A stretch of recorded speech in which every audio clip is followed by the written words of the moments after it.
This is Inside the TMC Family. For those of you I haven't met before, Faith Howard Mooney, SVP of Member Engagement from the Mortgage Collaborative.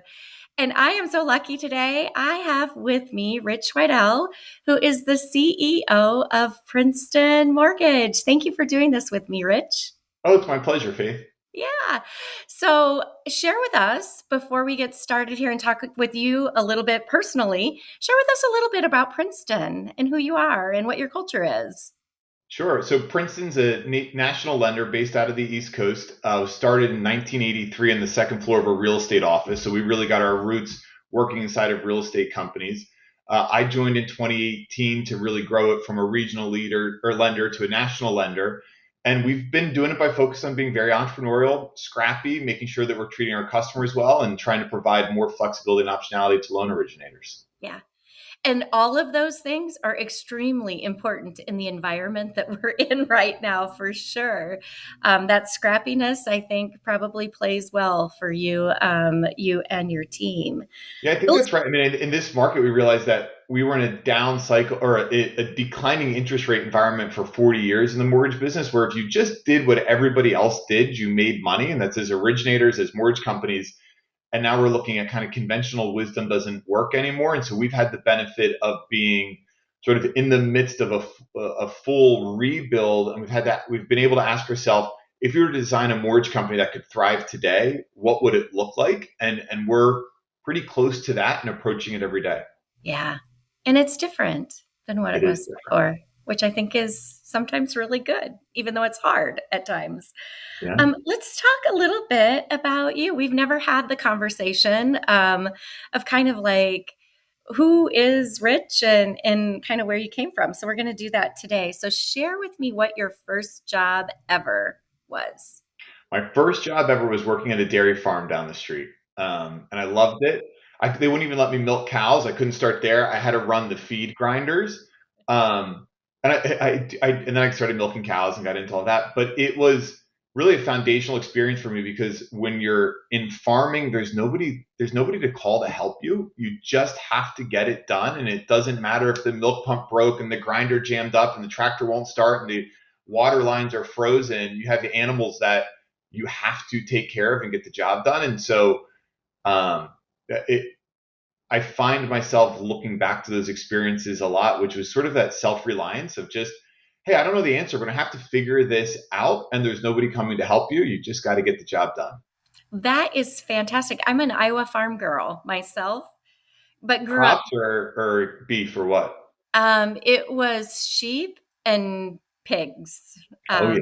and crops. So I was more worked on the crop side of things. I mean, if anybody has not walked soybeans to get rid of weeds, I always did it with a bathing suit on. I always wanted to get tanned. My dad always said, "It gets me great help when you do that." So that is just fine. Yeah, I But used to think I grew was up. really cool in high school tedding hay with no shirt on, like now I'm like, ah, sure, yeah. That is so funny. But it definitely does give you some very strong foundational things. There is something to be said about hard work and just knowing that you have to do it and you have to get through it. That does lay a foundation. I would have never thought that about you, but I absolutely positively love that that is your story. How did you then? So that was your very first job, which those either teach us what we want to be or what we don't want to be. How did you then get into mortgage?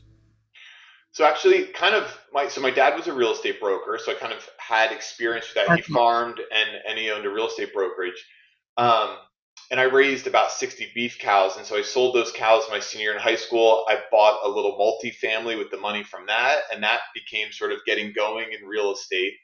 And then after school, I was very lucky. It was like I didn't know what I wanted to do, but people were like, "What's the hardest job to get?" I said investment banking, so I started at Goldman Sachs in their real estate group.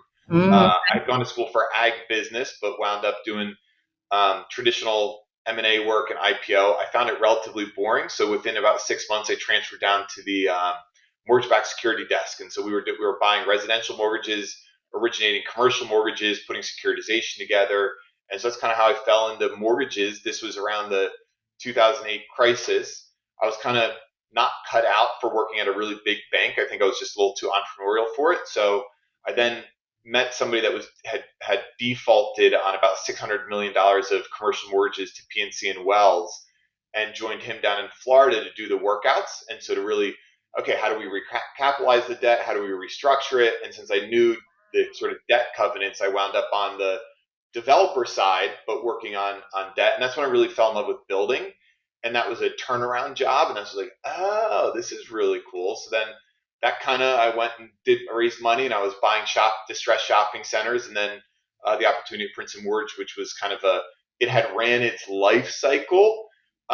People were retiring and different things like that. And there was an opportunity to come in and kind of get a small platform to start with. And here we are 6 or 7 years later. Good for you. Good for you. I've always thought of you as one of the super smart people in our network, and you just confirmed that for me. But what a great background to have to then, be running your own shop. When you got into mortgage, is there one thing that you would tell somebody new coming in now that you just wish somebody would have told you? It seems so logical, but you didn't know it then. Yeah, somebody did tell me, and I didn't listen at the time, but now I fully appreciate it. And the person told me it was Stan Middleman Okay. over at Freedom Mortgage, and who's Yep. very kind to me when I was getting going. I reached out to him, and he had me come down to his office and meet with him. And his advice was, Rich, I said, how did you, he started with an insurance company and then a mortgage brokerage shop, and it's, Freedom's probably one of the top 5 or 10 lenders in the country now. And he said, you need to know when to grow and you need to know when to shrink. It's not about volume, it's about profitability. And so where Uh-huh. I've interpreted that today is that I think in the beginning you think you can outgrow market cycles, and that's typically a very bad strategy. Mhm. Sometimes you get lucky because the market cycle will save you, but it's really about how do you navigate market cycles, and sort of revenue is vanity, profitability is sanity. And so how are and so we all show up to the conferences and brag about how much volume we're doing. We'd all be better off if we talked about what was our profitability. And so I'd say um, knowing how to navigate, or understanding that our job in the mortgage industry, whether you're a loan originator, an operations team member, or the leaders of a mortgage company, it's about how to navigate the market cycles rather than how do you conquer them, because I think we're all seeing that the market cycles are stronger than any of us. Yeah. Yeah. And such great words of wisdom for what we've experienced the last year and a half or so. Because we all know, obviously, what has happened with the volume piece of it, the profitability and managing it more from that end. If it's a skill that it's probably been a little bit easier for you to manage through this time frame for sure. If you weren't in mortgage or doing what you're doing, what would we find you doing? I'd probably recurring revenues. That would be really nice. Something with recurring revenues. All of us in the mortgage business, loan originators, mortgage companies, we're always 30, 60, 90 days out of business if we don't keep our pipelines full. I think I would do some type of agribusiness type of situation. I think if you go back to that, but that's really tough. Any commodity business like we're in is really tough. So yeah, Yeah, hustle, find some type of hustle with recurring yeah. revenue. That'd be No nice. doubt. No doubt. It's summer. I don't know, what your situation, I'm assuming you probably have kids. It's summertime. It's time sometimes for family time or getting outside, at least where I'm at. So what's your favorite summer activity? What do you do in the summer that you don't get to do in the winter? It's the simple things right now. I do have 4 little kids, and I'm here in New Jersey. The weather's getting nice. I came home last night, and the kids were all outside. Dad, come swimming with us, and like that's just the joy right now. And after being locked in the house all winter long, 5:30, it's dark. What do you do? So we went camping Friday night. So just getting the kids Oh, outside and being nice. with them, and trying to be a dad that says yes when they say, I get home, I'm tired, I'm stressed, I'm hungry, and they're like, hey, come swimming, or come throw the lacrosse ball with me, and being able to go out and do that stuff is really kind of what our That life is is centered with right now. that is fantastic. That is fantastic. So you've been within TMC for a period of time now. You've been very engaged with us in a lot of the things that we've done. Share with me what your favorite thing about being part of the TMC family is. For me, the biggest impact has been we do the monthly TMC owner operator call. And over the last 2 years, 3 years particularly, there's been a lot of trust that's been built up in that group. So instead of sitting there bragging that we're perfect, we're all going through the same problems. And there's usually somebody in the group that has thought about it in a better way than sort of the rest of us. And so being able to cheat by just coming to that meeting every week, trusting to be able to share, hey, here's what we're struggling with. What are you doing about it? I've had probably 3 or 4 really pivotal conversations through that meeting that frankly helped us to become much better operators at Princeton Mortgage by learning what other people were doing with through that meeting. Yeah. We don't call that cheat. We call that collaborate here. But I'm Yeah, really but glad that it's I guess taught you something.